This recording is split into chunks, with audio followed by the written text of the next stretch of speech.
Hi, this is Julie with Yoga Trainers Workshop, and we have been over the last few weeks been going over the 8 steps for planning your yoga teacher training. And I'm getting these steps from my yoga training leader roadmap. So if you have the roadmap downloaded already, you're following along, and I'm just taking you through the steps.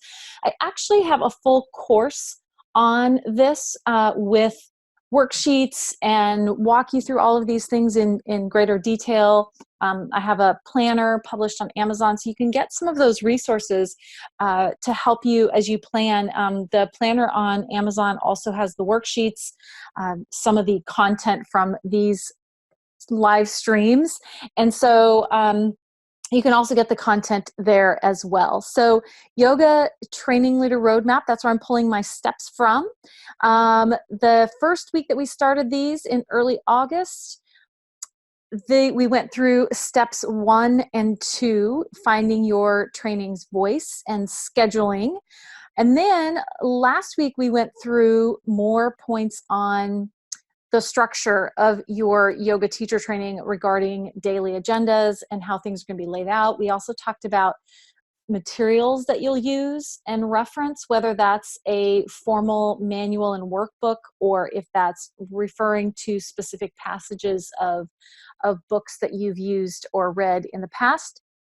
And then some of the training methods and activities, pulling those items together. We also talked last week about preparing yourself as a training leader. So realizing that offering a regular weekly class is probably something you're very comfortable with, but when you step into the role of training, it's quite different than the way you're sharing information in your classes. Training is much different than your classes. For one, it's much longer, right? So you've got like 6-8 hours at a stretch in your yoga teacher training, whereas a class is typically 60 to 90 minutes. So that right there is a huge difference. But we talked about some of those other things too. And the videos for these are, I ran those live in the Facebook group, and those are still posted there, so you can catch up on what we've got here. If you're on my email list, then you got the reruns in your inbox as well. So what we're covering today are steps 5 and 6. So we're really getting into it, right? So as you are working through the other aspects of your preparation, your materials, your scheduling, your Yoga Alliance approvals, if you're doing that, so I don't necessarily have that as a specific step here, but that's definitely part of what you will be working on. And you'll also want to start your marketing activities. You don't want to wait until everything else is done, until you've got your schedule perfect and your agendas and your materials all together to start your marketing, because really the marketing is going to be going on the whole time. It can really be done in the background and as you're working on your other steps. You know, in my mind, marketing really takes place all the time. It's in everything you do for your studio and your business. When you welcome students into your studio, you're marketing. When you're responding to emails or answering the phone, you're marketing. Teaching classes, it's marketing. And you may be saying, wait, what? Teaching is not marketing? I get that for sure, but the way you present yourself and the way you are prepared for your classes, all of that in effect feeds into your marketing, because people get an impression of your studio when you're prepared for those things and you teach a solid class. In the end, that ends up being part of your messaging. Really, you're saying, you know, I'm here and I do a professional job. So that all, it feeds into that. You know, every interaction you have with your students or prospective students, right, is a chance to communicate what you do and what your studio are really all about. When you're communicating these things about your studio and your teaching, you're also in effect communicating about your training. It doesn't mean you have to be salesy with your students. In other words, you don't have to think of every interaction as being, I've got to sell them something, or I've got to get them into training, or got to get them to do this. It's more just the way that you are, if you're a professional with them, you treat them, like you'd want to be treated. Those types of things really is what is really the baseline of your marketing. So what does this mean for your yoga teacher training marketing specifically? What I always tell people that I work with, the schools that I work with, is that it means to start early and market often, um, more early and more often than you think you need to. You know, what I notice is even studios with thriving, bustling student body market, their trainings, they're marketing their trainings year round. Training may start in January, but you can bet that as soon as that January session starts, they are already thinking about how they're going to communicate next January's session. And I'm using January as an example. We talked last time about the idea that you don't need to start in January for your yoga teacher training. But people with thriving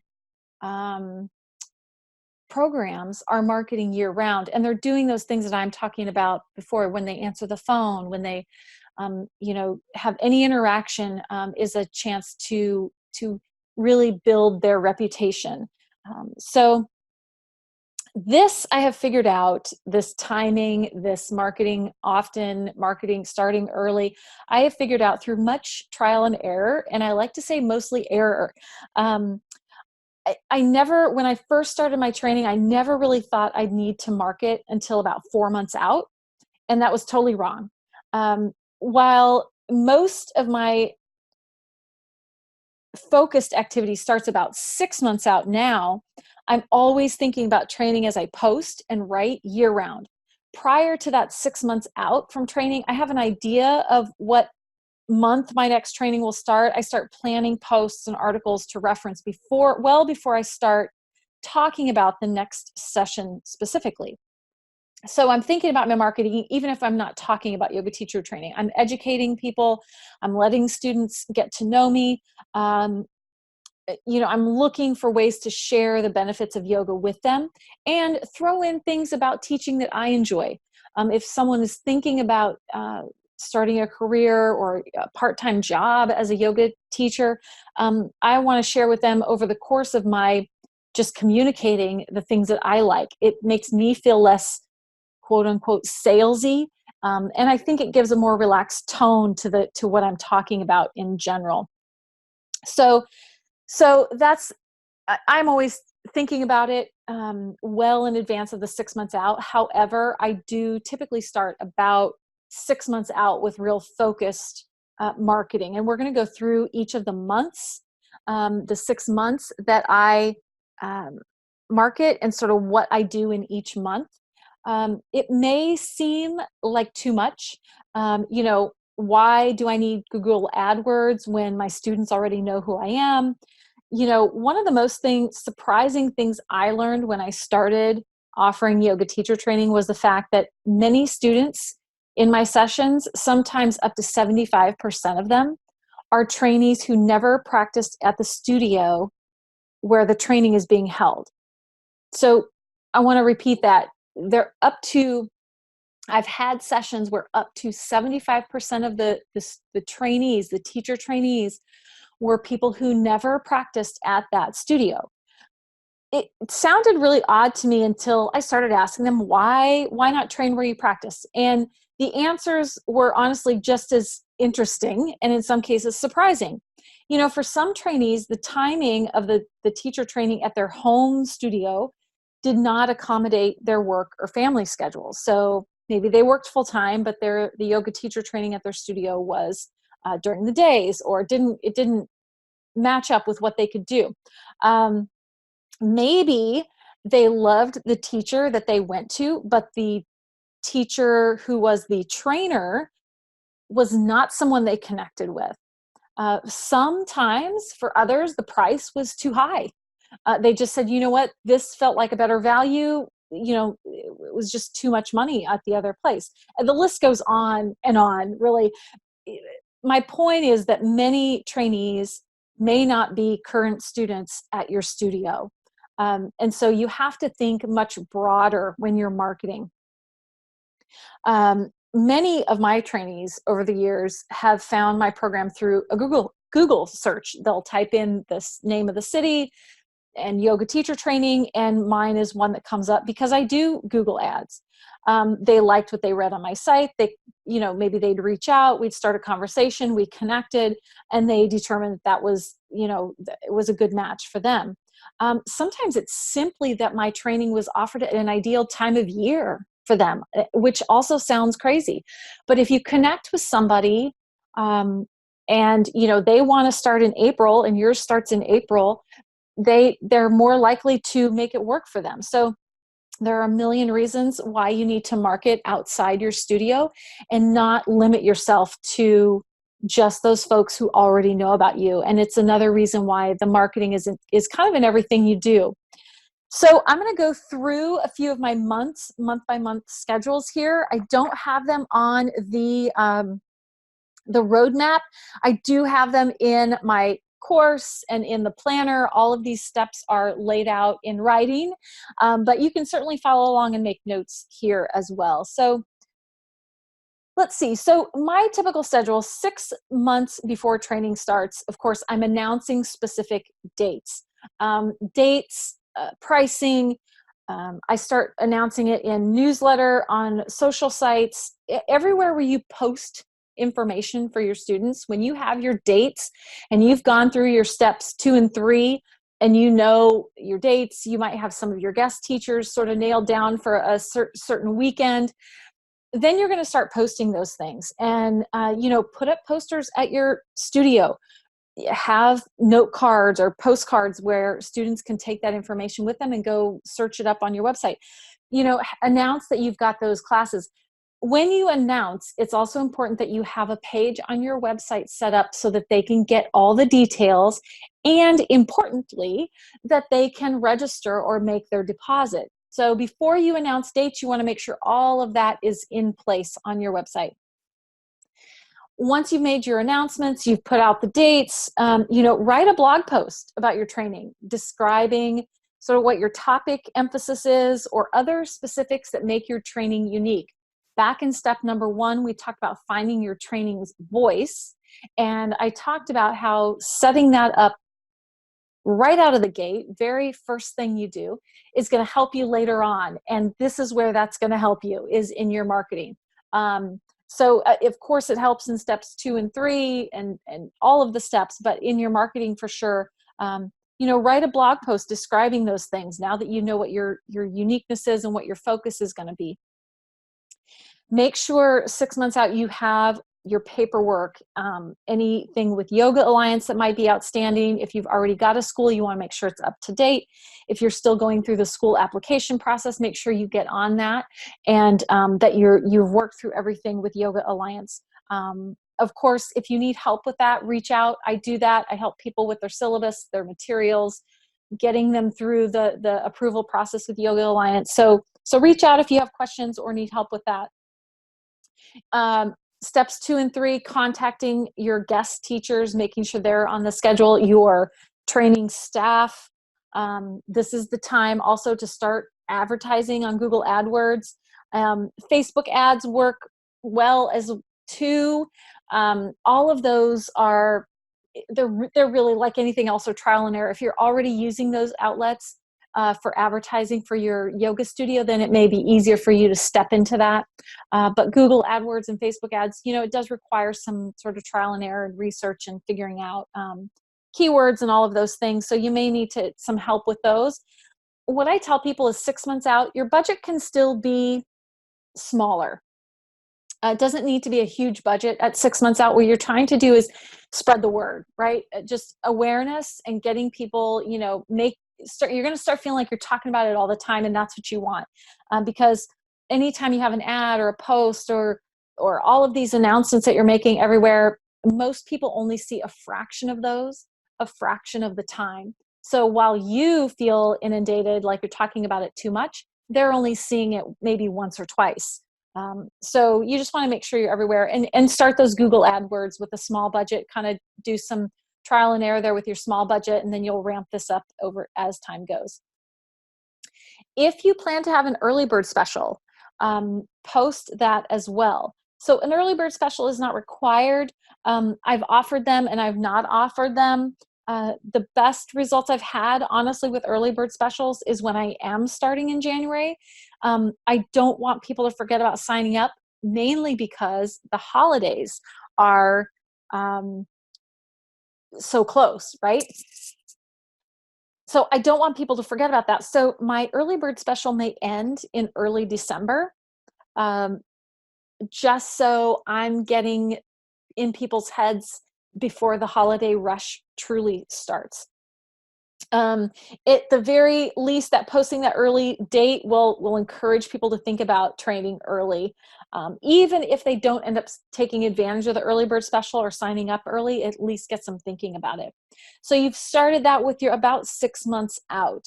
5 months out, you may or may not have inquiries. If you've had people at your studio already asking about training before you offered it, those may be the first people that step forward and ask about training.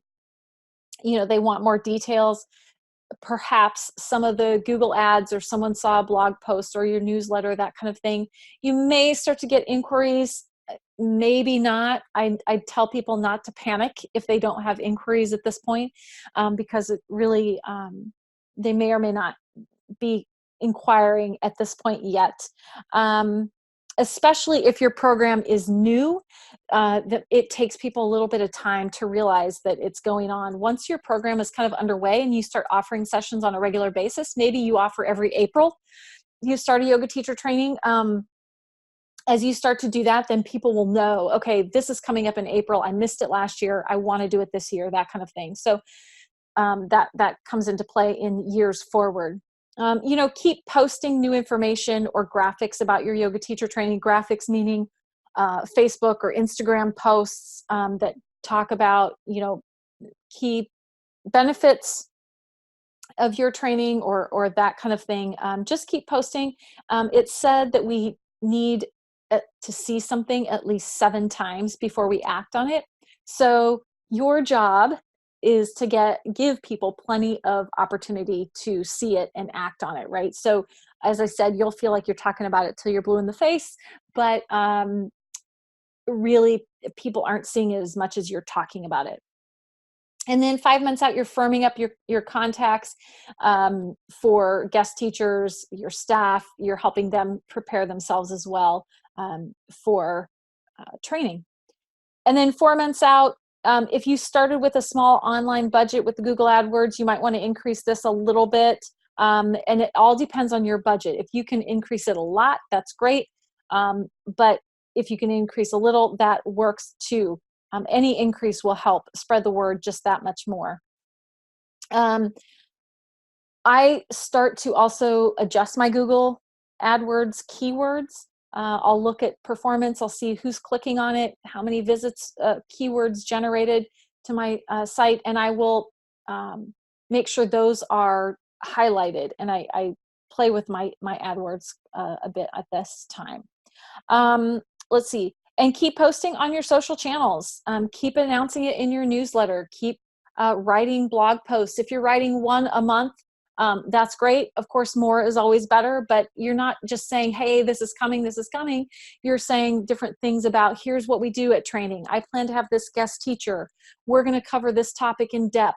You're educating them about your training with your blogging and your posting, instead of just saying, hey, bye, bye, bye. You're educating them about what it is you're doing at training. Let's see what else. So 4 months out, again, you've set everything up over the last couple months. You're continuing to do that. You're continuing to educate. 3 months before training starts, this is where things really start to take shape. If you haven't started getting calls, you will start to get calls typically by this time. In my experience, it's still a bit early for most people to sign up, but people will start calling, and you may get a couple of emails from the same group of people. So at this point, I'm still not panicked if people aren't signing up, because some people, it's still early for them to sign up and put their money down. But if you've been talking about training, you may have students ready to jump in. Keep up with your posts. your newsletters, keep letting people know, educating them instead of, making it salesy. So keep doing that. And then 2 months out, you're likely getting more calls and inquiries, emails, people really asking about it, maybe asking more details. Again, for new training programs, your traffic may still be light. It really depends on your market. It depends on, how much social media you're doing, how effective those things are, how much of it you do for your studio. And so you're good at it, or if you're still practicing and getting that in. So you're going to keep up with that. Of course, always responding to emails and calls about your training and making sure that you're answering everybody's questions. And then 1 month before your training, this is really when you'll start seeing more students sign up if they didn't do the early bird special. Sometimes you have an early bird special and there'll be people taking advantage of it there, and then there'll be kind of a lull for a while until the date gets closer. Keep up your campaigns, your AdWords, if you're doing those paid ads for Google and Facebook and perhaps Instagram, and then keeping up with your newsletter, keeping up with all of the posting and things that you do, all the educating that you're doing. However, at this point, you do want to remind people that the date is quickly approaching, right? So you're educating, but at the same time, you're saying, hey, you can't wait around forever. If there are people who've called you in the past, early on in the process, or emailed you early on in the process, I physically call them or email them back and say, hey, you've got 4 weeks before this starts. Here's the book list. If you want to make your deposit today, you'll have your spot reserved. I make sure that people know that, because while I'm not forcing anybody to do anything, I do want to let them know, hey, don't miss out, because people get down a track of different things and they have intentions and forget. So I do physically reach out to them. Also, it shows a personal touch. Not everybody wants to be in a huge training program. They want, many people want a more intimate setting, right? Where maybe there are only 10 people in the training, or 12 people in the training, or 5 people in the training.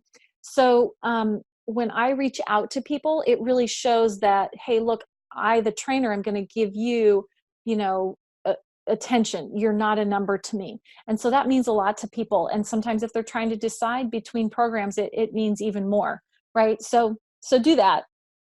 Reach out to people. So that very quickly was the highlight of steps for marketing your training. Start early, keep going to the very end. I've had students apply, speak to me, and not even really decide until I started contacting them that week before, or that month before training starts. And while that's not ideal timing, it does happen more frequently than you might think. So just keep reaching out to people and getting your marketing, keep your marketing going. And then last step today is step 6. So what I tell people is, you're preparing yourself as a trainer in part 4. In other words, you are, making sure you're organized and you've got your materials and you know what's what, and all of that kind of preparation. But another kind of preparation that's important is setting expectations. Every time you teach a yoga class, every time you start a new yoga class, every time you teach the same class weekly, right? There'll be a little bit different vibe every time, right? And each training session is the same way. Every training session I've held has been a little bit different. In every session, your trainee group personalities and their interactions will be different. Every time the group will come with different life and yoga experiences, different questions, different goals with what they want to do with their training. I feel like every time I hold a session, quite honestly, I learn just as much as they do, because I learn about all these new perspectives and problems that they have in their own practice that they bring to yoga teacher training. I have an opportunity to observe new practices, those with physical issues that maybe are different than I've seen before. But the important thing is that I enjoy is that I get to work with them in a deeper way. The whole experience of training really deepens your teaching as much as it deepens their practice. So it's an amazing experience, and expect to learn a lot. That's definitely one expectation you can set for yourself, is that every training group will be different and you will learn a lot. Um, Most of my training groups have been absolutely wonderful and I have enjoyed them thoroughly. However, um, I would be mistaken not to say there certainly have been groups that I have not enjoyed as much. Um, Either the personalities of the group just didn't mesh well, or everyone is very quiet and reluctant to talk. Um, those really are challenging sessions for sure. However, they are also sessions in which I have learned a lot. And I have grown as a trainer in other ways. These were sessions, that being prepared, having extra discussion materials was a must, especially if I have a quiet group or those reluctant to share. I am going to be doing more talking and more sharing. So I have extra things to read, extra things to reference in class so that we have some specific things to talk about. Um, there have also been sessions where I feel like um, I've questioned whether or not I should be training. Yeah, people challenge you in different ways, right? And you feel like you're just not meeting their expectations or their needs in training, right? So there's always those groups as well. Um, Regardless of whether I've really enjoyed a session or it's been kind of a not so great session for me, the thing that I've learned most is that I can do it, that I could get through those trainings that felt like I was just trying to get through them. Um, I could do it. And I knew that the next one was going to be different. And so I have always tried to have that perspective, that I can learn, I can take something from it and move on to the next session. But I think it's important to set the expectation that um, not every session you have is going to be your favorite, but you will certainly have favorites where you have just a great time and you sort of lose yourself in the trainings. So I think that all the steps until now, 1 through 5, help get through the training in a professional way, in a way you feel as prepared as you can be, right, for whatever whatever situations come your way in training. um, don't give up on it. If you roll out, you have a first session and it's not great. First of all, your first session, you're still very, very new to it. So give yourself a break. But if it's a mix of personalities, it just wasn't quite right or just didn't feel connected, that's okay too. There's a reason that group was together, is the way I look at it. And everybody took something from that. And that was an experience that they needed to have in their own yoga teacher training. So don't feel like it's not something you should be doing. Give yourself some more time to decide about all of that. Um, so this is also, as I mentioned, where it's important to have resources, references, things to talk about. Um, you also want to, if you have guest staff teachers who are helping you with training, help them be aware of what might be going on, positive or negative. I don't mean to gossip or talk negatively about students at all, but preparing those staff instructors to say, hey, this group just isn't as connected as I expected or as I thought they might be. So we're going to do some extra preparation, make sure you're prepared for your training, bring in some extra resources or discussion materials so that you can help that staff trainer stay on track. And that will help too. That helps them learn as well. Regardless of the connection of the students and the vibe of the training, if you've done your job well, that will help your reputation as a school for next time. So just keep that in mind. Take the good, the bad as learnings and keep moving forward. A couple other things. Expect to manage time. Your agenda will help a lot. Again, you'll have good days where you feel like you hit everything on the agenda, you talked about everything in a timely way, and then there'll be days when you just don't. You either end really early or no one discussed, but you'll manage time. And then feedback. As we get into our last two steps, step 7 and 8, feedback really is key to helping you move forward in a positive way and to implement and incorporate suggestions from students when they're constructive, of course. But I always get feedback from my trainees about what they liked, enjoyed, didn't enjoy, that kind of thing. So you can do that, of course, through online survey or a simple piece of paper where they don't have to sign their name. I also get testimonials. So if someone really connected with your training and they've been raving about it and loved being a part of it, ask them for a testimonial, because then you can use that next time. And as we start talking about steps 7 and 8, you will talk about planning for next time, and those testimonies will be very valuable to you. So, as you know from your other classes and just life in general, if you're running a studio, every day, every group will be a different experience. Being organized and prepared will help you be present and present well, really, in training. And at the same time, you'll help to your program evolve to where it's meeting your students' needs, and it's something that you can be proud of. So that is it for this session. I hope you enjoyed it. Again, if you have any questions, please post them, reach out to me, and I will see you next time.